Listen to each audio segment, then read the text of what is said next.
Normally when I stand on a place like this, I dance around a lot. I try to be funny. I think on a few occasions I am. I'm decorated by a lot of pictures. There's lots of music, there's lots of noise. Occasionally I jump off the stage. I don't think I'm going to be able to now. And I gather people from the audience and I put them up here on the stage with me, explain how I make pictures. And often, more than not, and a few of you have told me here today and yesterday, I succeed. I succeed in being entertaining. I succeed in being memorable. And they come up to me saying, Jimmy, you know, when you got on your knees and you were touching, you were connecting, we loved it, we loved it. But there's one slight problem. And I said, well, what's that? He said, well, often when you leave, we said, well, we'll never forget you, but we have no idea what you were talking about. And I said, well, what do you mean? I spent half an hour sweating on a stage, bouncing up and down. I said, yeah, we like you. That's established, and we love your pictures. But what on earth were you trying to tell us? And then a few months ago, Ralph came to me, very flatteringly, and I'm very honored to be here today. And he said, Jimmy, please will you come and be a keynote speaker on our big improvement day? And I panicked. And I thought, well, I'm not going to be able to stand up there and do this song and dance. I think the majority of people will have an idea and have seen me do it before. So I'm going to have to go somewhere else. I'm going to have to go deeper into a place and explain why on earth I do what I do. And I think I'll have to improve in a way that I've never improved before. And I'm going to do that with you now. But I have to take you back a long, long time. And it's quite painful and extremely personal, so hold on. I can remember when I was 7 years old, and the only thing that mattered to me was a torch. And this torch was one of those very old-fashioned ones. It was silver and had a red button. And I remember each vacation, I lived abroad, the only thing that mattered to me was taking batteries back to my boarding school for this torch, because this torch gave me light. And this light was something that I used to survive. I was 7 and 8 years old, and I was living in a boarding school with Jesuit priests. And what would happen at night, they would come and get us and take us out of our beds. And you never knew when, and you never knew how, and you never truly knew what was going to happen. But you knew it was going to happen. And it was terrible. And I'm not going to go there any further, other than to say that this torch was my savior. And this torch was a light. And the batteries that went into the torch were what kept me alive. And they became very, very valuable. And that light shone on something very special. It shone on some books.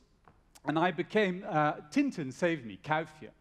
And I had all these books, and I took them under these covers at night. So you've got to imagine, this school was cold. These blankets were gray. They were scratchy. Often they were wet. They were damp. We slept in these rooms with 20 children in a row.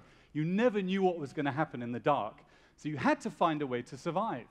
And my way was with this torch, with these few batteries, with this dim light, was hiding underneath, looking at these books. And Kaufia was amazing. He went on adventures. He saw places. He met people. There were extraordinary things that he achieved. And I loved it. And he saved me. He saved me for a while. And I survived in this institution, and I grew a very, very thick skin. I hated the physicality of myself because of what had happened to me, but I was okay. Until I became a little bit older, and these priests started coming up and saying, well, Jimmy, you're dumb. You're stupid. I said, well, what do you mean I'm stupid? Well, you can't write very well, and you can't add up one and one. You know, you're truly stupid. So you go from feeling physically repelled, yeah? You hate yourself. You go to feeling utterly useless because you can't do anything, where you're told you're a waste of time. And then the real icing on the cake happened when I was 16. I sort of went to bed. I was ill. I had malaria.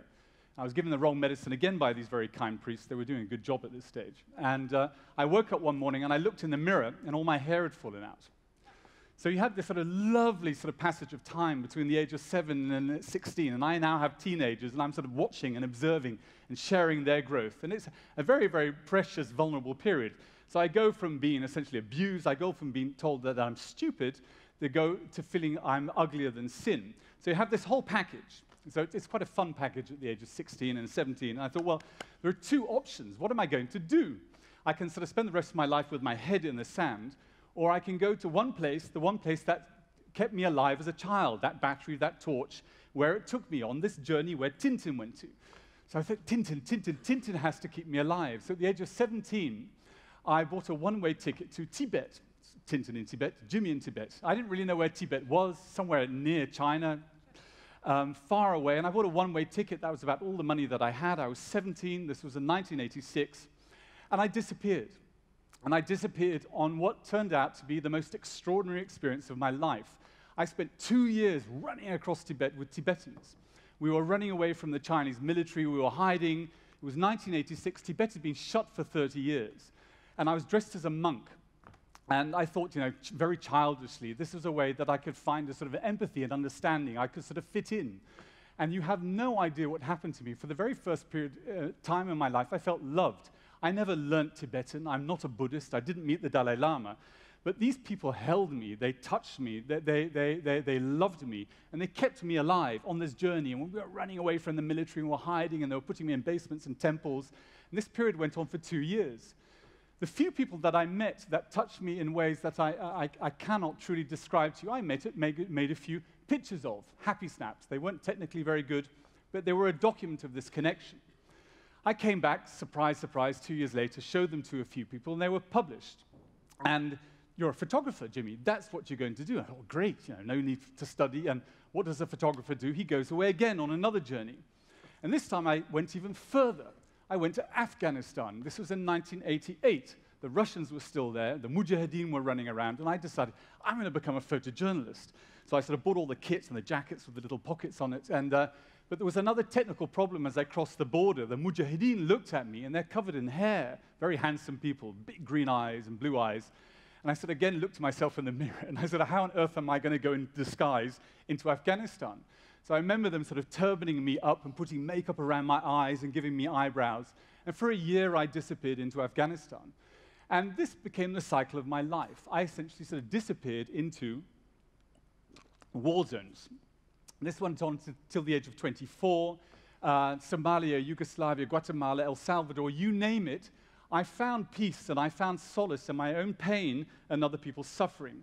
As long as there were bombs being dropped, as long as there were bullets being fired, as long as I was stepping over bodies, I didn't feel the pain that I was running away from in my childhood, and it gave me solace.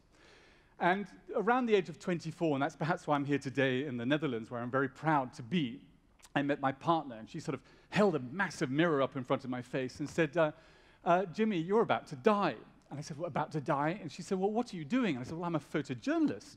She says, no, you're not. You're running away. You're running away from what you feel. And she said, I'll give you a choice. You can carry on doing that, but you'll probably be dead in the next couple of years. Or let's start a family together, let's start a life, but there have to be a few changes. You're going to actually have to start earning a living. So in a short period of time, I evolved into the world of commercial photography. I became an advertising photographer. And I started traveling around the world, taking pictures for brands, for products. And I was relatively successful, although to be very honest, and I've never admitted this in front of people, I wasn't actually very good. I didn't care, I didn't like it, and I didn't care for what I was selling. But because very few people could make pictures with an analog camera well, very few people had the skill to travel around the world and come back safely, I sort of passed go. And then around the beginning of sort of 2010, things began to change. Digitalization materialized, and I sort of hit a wall. I woke up one morning and was essentially told, Jimmy, we don't need you anymore. And it was a serious, serious crisis. I've got to the age of sort of early 40s. The whole of my life is invested in this, and there's no work for me. Well, there was work for a few photographers, but they were passionate. They really cared about what they were doing. I didn't care about this kind of photography. So essentially, the work began to die. And again, my partner put up a big mirror in front of my face and said, you're not very happy. And I said, well, I haven't actually been happy for a very long time. And she said, when were you ever last happy? I don't actually remember seeing you happy.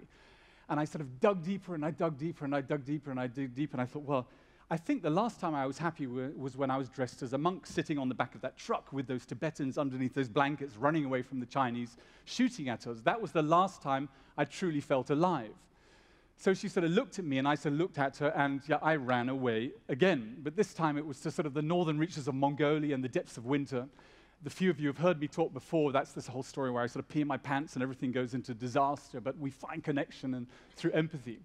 But anyway, I started making these pictures, and the collection that I made, I began to live again. I began to breathe again. I began to feel alive. I began to feel worthy of myself. Not quite, but I was getting there. And then a couple of years ago, The project started to be published, and a book came out, and it succeeded. It succeeded beyond everybody and my wildest expectations. And it went around the world, as you just saw in the film, and I was invited to every country in the world to talk, to share, to show, Jimmy, how did you do this? How did you see that? It's extremely exciting. And I think for truly the very first time, I felt, yeah, this is sort of who I am. I'm beginning to feel worth after all that hatred of myself and disillusionment in my childhood. This is sort of who I should be. So it became quite exciting. And to be honest, between you and me, I got a little bit carried away. And I remember sort of coming back from one trip, and I think I'd sort of flown around the world backwards about 8 times. And I arrived home sort of breathless, and I sort of opened the door, and I was sort of met my 3 teenagers, and they sort of looked at me, and I said, oh, guys, you have no idea who I've met and where I've been and what I've seen. It's outrageous. And they looked at me, and they said, you know, we don't give a fuck. And I said, but you have no idea what I'm doing. It's amazing. This is me. This is me. I finally found myself. I finally found what I should be doing. And they said, yeah, but do you think we give a shit? Do you think we really care? I said, but why? What's wrong? They said, but shouldn't you be caring about us? Shouldn't you be busy with who we're becoming? And then I remember very profoundly my youngest daughter, who I'm fond of all my children, but she looked at me with these big, big eyes. She's 14, and she said, but Dad, you know, sometimes I have a feeling at night that you love these black children more than you love us. You spend much more time with them. And I said, oh, but sweetie, it has nothing to do with that. It has nothing to do with that. And then it became very exciting. The project became so successful, it became so valuable, but so valuable in ways that I didn't expect. I started to work with people I shouldn't have been working with. And they took the project to places where it shouldn't have been taken to. And you know what they did? They took the project from me. Not only did they take the project from me, they said, this has nothing to do with you, it now belongs to us. Now, at the beginning, I couldn't fathom. I said, what on earth is this about? It's not my project, it's their project. It's the world's subject. It's something we have to share, we have to talk about, we have to see, we have to celebrate. And I'm just an intermediary in it. It doesn't belong to you. But because the project became so materially valuable, these people took it. And then you're left with nothing. Again. And this was not so long ago, and it's mind-blowing. I sort of remember lying in bed at night, and I felt like this was treason. I felt like somebody got a dagger. It was sort of Macbethian, and stabbed it into my heart. And everybody who I'd met, all those extraordinary people, those cultures, those tribes, were being brutalized, being bastardized, and it's a very heavy word, by this material greed in their value. And I remember lying in bed, again, exactly the same feelings I felt when I was 7, sweating. And I woke up in the morning, and the sheets were soaking, and I had to take the bed, and I had to strip the bed. And I remember walking down into the laundry going, Jimmy, you know, how can you, after all you've experienced, end up in such a shitty situation?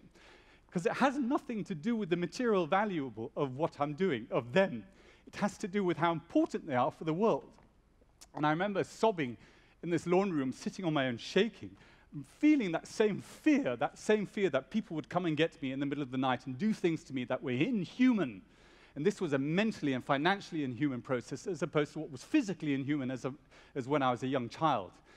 And I remember sitting there going, Jimmy, you have to find that light. You have to find that torch. You have to go back to where you were when you were a child underneath those covers, when you were reading Tintin. Because this is important. This is you. This is why you were made to be here in this world. You're not stupid. You're not ugly. And you're not to be brutalized. This is your purpose. And what was extraordinary is when I began to feel that, when I began for the very, very, very first time in my life, trust it. Truly trust why I'm here, why I was put here today. Something began to change. People began to come to me. People I didn't know existed in this planet. Pure people, special people, powerful people, beautiful people, saying, Jimmy, we're here to enable you. We're here to enable you to carry on and bring this story and bring it to life and bring it to the world, because it has to happen. It has to happen. That process was enlightening, and it broke my heart but that only happened when I truly began to communicate and believe in why I was doing it. For the first time, I wasn't faking it. And that's led me to where I am today. And it's not about photography. It's not about tribes. It's about giving and sharing something far bigger and greater. It's about a process of two things. It's about explaining to these extraordinary people how valuable they are, and how special they are, and how worthy they are, and to put them on a pedestal. And at the same time, enabling us here in the developed world, perhaps younger people, awkward people, strange people, like perhaps I felt as a child, to go into the world and share and communicate that story and that value and that wealth. And on the strength of that, this beautiful team that has now come in and around me has enabled me to start the Jimmy Nelson Foundation, which will carry this story on further. On the strength of that, I want to invert it, and I want to look at you, and I want to look at you as individuals, not you as a mass. I want to look at you, you, and you, and you, and ask you, with this very, very personal, very vulnerable story that I explain about me, ask you as individuals, have you asked why you're here today? Have you truly asked, why am I here? I'm a successful person. You are successful people in what you've achieved, what you've done, what you've studied, what you've earned. But why are you here today? What brought you here? Have you looked in that mirror and begun to ask those questions? Because it's only when you make those ask those big questions that you make the ultimate, essentially big improvement to find the true value of who you are. And once you've found that true value, you can go out into the world and truly help others. And I'm sure that's what it's all about. Thank you.